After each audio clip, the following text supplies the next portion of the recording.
Hey, what's up guys, Mashshiny here, coming back with a brand new video for you guys. Today we're going to be talking about this, and so much more because we've got a jam-packed episode. We're going to be talking about what's been happening with Anomaly, how he's breaking the market, along with someone who owns a professional CSGO team was just arrested, along with the Antwerp increasingly interesting situation. We're going to be talking about Anomaly here first though. So basically what's been happening with Anomaly you'll learn after a quick word from our sponsor SkinsMonkey. The sponsor for today's video is SkinsMonkey. Now SkinsMonkey is the quickest, easiest, and most importantly, safest way to go ahead and trade your CSGO skins. Now, SkinsMonkey is super easy to use. You just have to take your item, take the item you want, and just go ahead, apply code MasterShiny to get your free $5 if it's your first trade, and just click trade. And if you've got no money to spend right now, they've got two ways for you to get some. First is just heading over and topping up. Make sure to use code MasterShiny for a free 5% there, and they've also got the freebies section where you can go ahead and enter free raffles that happen every single day. And as always, thank you so much SkinsMonkey. Make sure you're using the top link in the description to claim your free $5 today. Now the Anomaly situation is very interesting. If you don't know, I'll catch you up to speed. It'll be very brief though. Basically, he had a stream where he was talking about sealed graffitis for teams, and if you didn't know, these used to be a thing of the past. There's 3 majors where you could have grabbed a sealed graffiti and you can still buy them on the market, although they just got very expensive due to Anomaly. Basically, he went around saying what he was buying and how they were just so limited in supply, and he's definitely not wrong. These things do not have a high supply because not a significant amount of people were playing the game and specifically buying up graffitis when we're talking about little unknown teams or teams that really aren't too popular today. But basically, he went ahead, he made the stream, and then he turned it into a video, and now people are accusing him of manipulating the market. And I'll be honest, it's a very bad move by Anomaly to do this. Anomaly is a big streamer, and he should know significantly better not to be giving out investment advice. There's a reason why Jesus's videos are no longer investment based, and even to an extent I get it on my videos of potentially accusing me of manipulating the market. Anytime a YouTuber creates a video, they get that potential backlash, and it's much more significant when we're talking about someone who's got over 3 million subscribers doing this who should know better. But basically I'll go through what's been going on the market. The biggest two I want to point out are the Tai Lu and the 100 Thieves.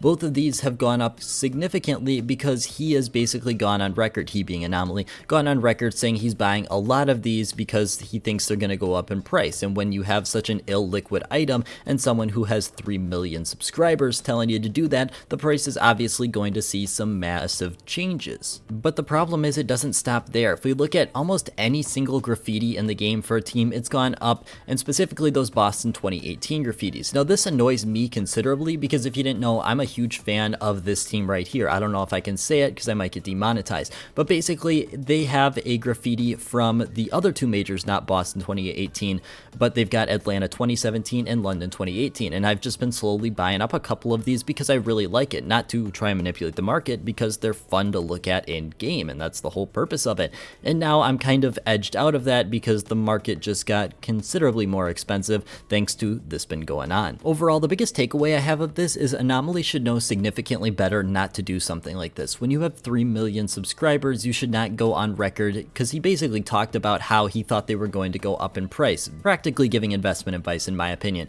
which is just not a smart thing to do when we've mentioned time and time again, you've got a huge following. I really don't do that too much to an extent anymore, and I've got 13,000 subscribers. Imagine the pandemonium if he talked about something that was actually liquid. We could probably see the prices quadruple and stay up there because of his audience and how large it is. In other news though, we got some pretty significant developments for Antwerp, and we're not going to be talking specifically about Antwerp just yet. We're going to be talking about IHC, which was a team that participated in Antwerp. Now if you didn't know, and honestly I'll be honest, I didn't know, IHC is actually sponsored by a crypto coin called IHC, which is inflation hedge coin. And let's just say this coin has not done very well. They're currently down 97% in the lifetime, and I can't really figure out this graph too much, but it's quite obvious it is not going too well for this coin, and that brings up a significant amount of problems, especially when we learn that one of the people who was heavily involved, the COO or the Chief Operating Officer, and the CEO,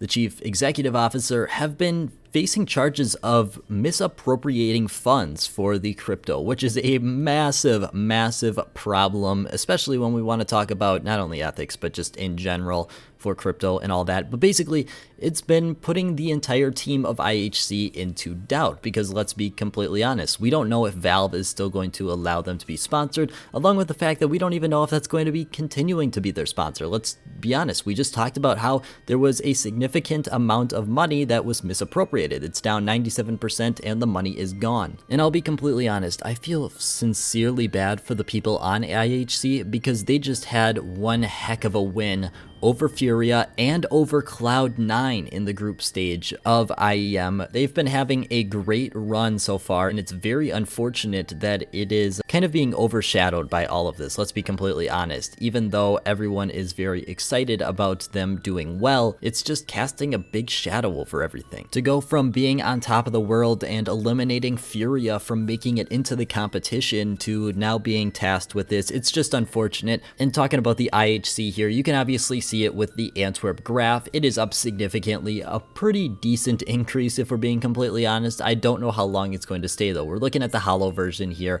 and it was sitting at 50 cents, then about 70-ish cents around a week ago, and then it obviously exploded when all the news hit, because people really like to overreact when we're talking about the CSGO pro scene and the CSGO stickers in general. But I presume it will get resolved for the players involved. Not sure about the healthiness or the length of the organization though. And the last thing I want to talk about is the Antwerp capsule that has recently almost doubled in price, because the gold sticker, the most expensive Antwerp sticker, has doubled in price, and that is the Monacy Gold and the Antwerp 2022 Challengers Autograph capsule. Now this one is a very interesting position, because what we saw is the Monacy Gold for Antwerp, the autograph obviously, has very interestingly increased. I don't know how to say it, because the thing is, this is once again such an illiquid item that we're now starting to see some major problems because of that. Now something like this does have its benefits, although they are probably pretty small to you. Obviously the biggest one is the capsules going up in price. It's quite easy to see. Looking at the month graph here, we're up pretty significantly in price, I would say almost 50%. Looking at that week graph, you can see that's where pretty much all of the growth has taken place inside of that past week.